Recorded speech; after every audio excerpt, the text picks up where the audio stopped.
G'day guys and girls, my name's Isahooten and welcome to Random Terraria Generations.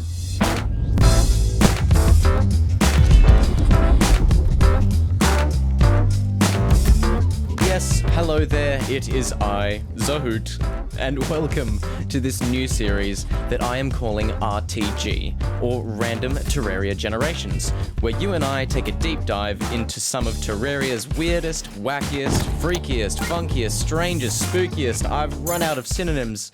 But in essence, we take a look at Terraria's least known and potentially least explored or underutilized items, and hopefully discover something that you, or even I, as knowledgeable as I am, may not have known.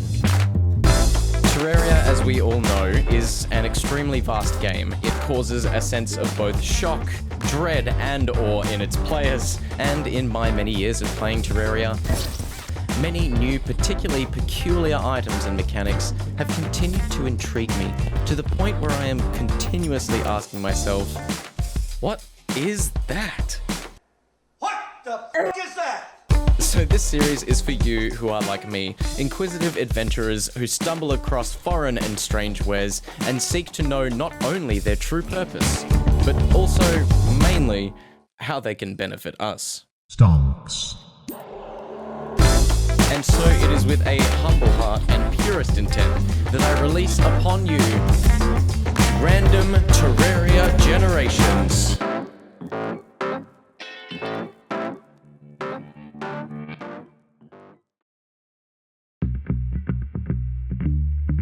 So, in today's premiere episode, I will be showcasing a pair of pretty extraordinary items. Items that have a long and mysterious history tying back to Terraria's very inception. Somebody touch my spaghetti. You may or may not know about these items, however, as the original item they were based off of was removed almost immediately from Terraria due to the fact it was so overpowered. But now this infamous item of the past has made a resurgence in the Journey's End update with many new, mysterious abilities. I'm speaking, of course, of the Zapinators. Or the Zapinators. Yeah, like, the Zapinators. I can't do Doofenshmirtz, I'm sorry. You're dead to me! You're dead to me! One of the most random and confusing pair of items added into Terraria's Journey's End, the Zapinators, specifically the grey Zapinator for pre-hard mode and orange Zapinator from hard mode, are space gun magic weapons that are sold by the travelling merchant after any boss has been defeated, but on a very rare basis. They are classified as extremely rare items from the travelling merchant, so let's just say it took me a while to be able to get these. Completely legitimately, of course. I am going to be Zapinator. Now, before we take a closer look at the grey and orange Zapinators available in 1.4, I think the history of this weapon is very interesting as it runs far deeper than Journey's End. Oh no, in fact, the two Zapinators were once one. Simply titled, well, the Zapinator. This orange abomination was originally a weapon capable of almost instantly disintegrating any enemy in early Terraria. Why was it there? An OP Easter egg? An accidental dev weapon left in the game?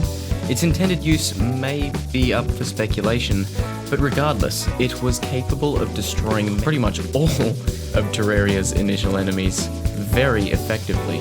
Maybe too effectively, as it was actually removed from the game literally the very next day. As it was the weapon that simply broke Terraria. Later on, the item was added to the 3DS version where it was, and still is actually, a 1 in 80 drop chance from Plantera. So, good for you, you 3DS players. If you're out there. Somewhere. However, you 3DS players may not like what I have to say about the recent reworks of this legendary item as of the PC release of Journey's End.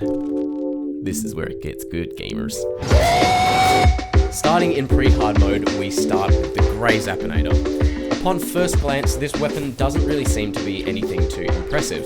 Its stats are pretty decent, having 42 base magic damage, which is quite high considering it can be obtained very early on in the game, but it is lacking in fire rate, capable of only 1.6 uses per second, and a fairly hefty mana cost of 16 mana per use. So, just by the stats, you might think that this weapon is fairly average, and maybe nothing to look further into. Sometimes foreshadowing is relatively obvious. The grey Zapinator also has a big bad dad called the orange Zapinator. I mean, look at these. Don't talk to me. Oh my son, ever again. But what's so different about the orange Zapinator? Well, not so much. It actually shares all of the same stats, except wait, it has 100 base magic damage. That's the same as the last prism, just for reference. An endgame item. I mean, that's pretty broken, right? Seeing that you can potentially get this thing at the start of hard mode. But again, it does still lack in fire rate and has a fairly high mana cost. So, okay, Isahooten, these are pretty cool weapons, but I don't get it.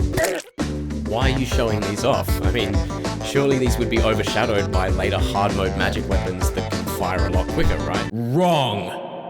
Well, okay, you're kinda right. But you see, I haven't explained to you the best, and I guess simultaneously worst part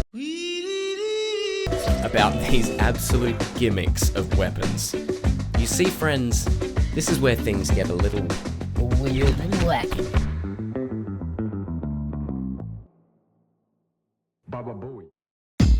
Upon first firing a Zapinator at an enemy, you honestly may feel like you've somehow broken your game. But Don't worry, I assure you, these weapons are actually working exactly as intended. You see, the Zapinators are completely RNG dependent weapons, and upon firing a Zapinator, this unassuming initial blue laser has so much RNG packed inside of it, it can unleash absolute and utter chaos. Or kinda do nothing. So you better get ready for this explanation. Upon impacting an enemy, the Zapinator's laser is capable of doing a number of things. It can either gain a piercing ability, being able to go through enemies. It can change speed, either accelerating to near light speed or coming to a pretty much dead stop.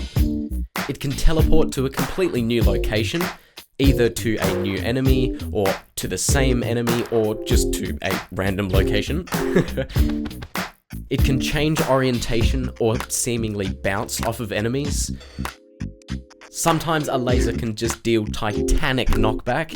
I mean, knockback that is capable of launching enemies off of your screen. Or sometimes can just deal 5 to 10 times its normal damage. Oh, or, and this is the best part, it can do any of the above. It can literally do any of these abilities in any combination. Or, and I guess this is the not so great part, it could do none of these.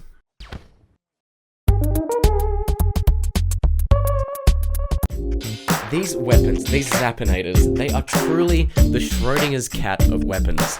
They are simultaneously the best and worst items in the game, capable of insane amounts of damage given that multiple lasers can be generated from one use, gain multiple abilities while striking at enemies, sometimes dealing titanic knockback and up to 10 times damage on critical hits, or pretty much do absolutely nothing other than make a cool sound effect.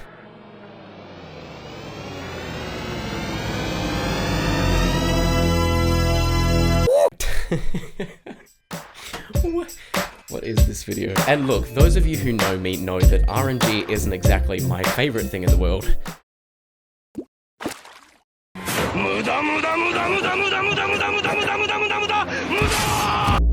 But these Zapinators have such wild and crazy effects that it just makes it so much fun to use. And because of its chaotic and sporadic combination of effects, it is always a unique experience using these weapons. But wait! One final amazing thing that you should know about the Zapinators is that they qualify as space guns. This means that when wearing meteor armor, the mana cost of both of these weapons is reduced to 0. That's right, infinite destructive beams of doom at your disposal.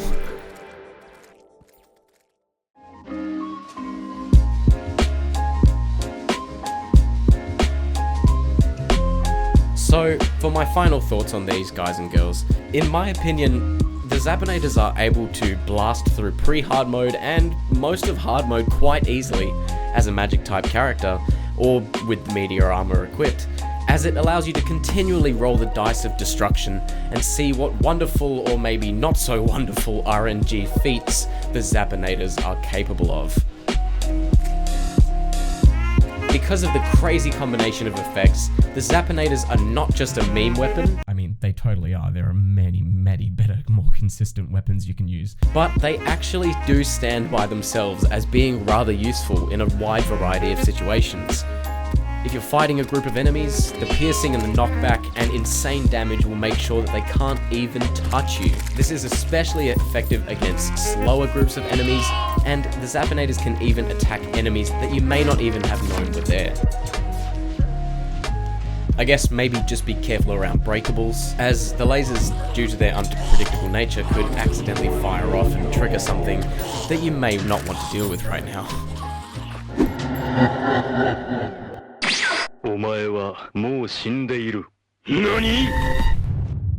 But if you're fighting bosses, well, basically just point, click, and watch that health bar disappear.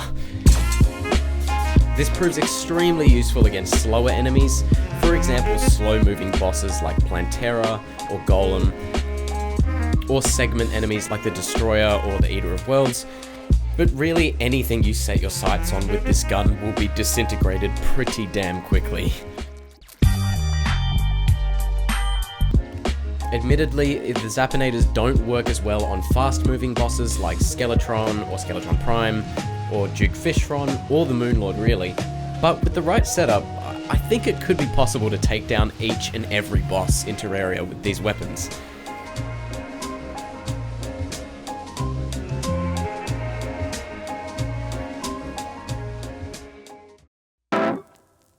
Well, guys and girls, there you have it. The Zapinators. The Zapinators are completely disorganized and yet oddly effective, which is exactly why I wanted to show off these hilarious additions. And yes, Free Logic, I think you might be right by saying these things just might be broken. So that pretty well covers it all, guys and girls. I really hope you enjoyed this style of video. I do have other ideas for this type of video as well, so let me know if you enjoyed. And of course, comment below if you want to see me highlight any other weird and wacky stuff that Terraria has to throw our way. So that's all from me today, guys and girls. Thanks so much again for watching, and I'll catch ya in the next one. Bye-bye.